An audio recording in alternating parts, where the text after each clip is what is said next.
Finance ನಿಂದ ಆಗ್ತಾ ಇರುವಂತಹ ಅನಾಹುತಗಳನ್ನ ನೀವೆಲ್ಲರೂ ನೋಡಿದ್ದೀರಿ.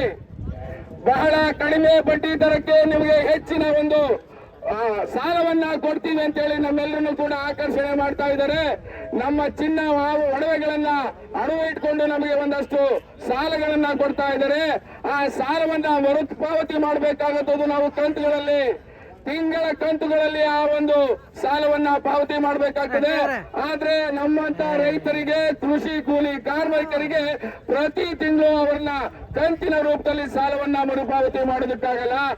ಒಂದು ತಿಂಗಳು ನಾವು ಮರುಪಾವತಿಯನ್ನ ತಪ್ಪಿಸ್ಕೊಂಡ್ರೆ ಬಡ್ಡಿ ಇಮ್ಮಡಿಯಾಗುತ್ತೆ.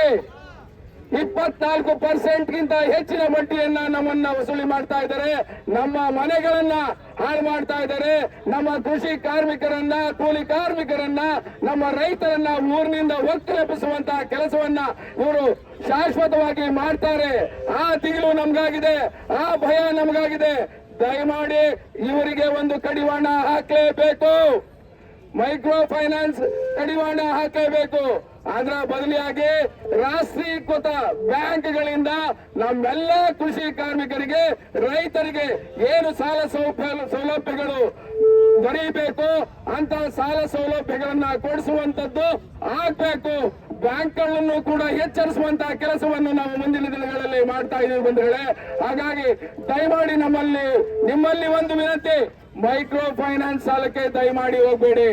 ಮೈಕ್ರೋ ಫೈನಾನ್ಸ್ ಸಾಲಕ್ಕೆ ಹೋದ್ರೆ ನಮ್ಮ ಮನೆಗಳು ಹಾಳಾಗ್ತವೆ, ನಾವು ದಿವಾಳಿ ಆಗ್ತೀವಿ.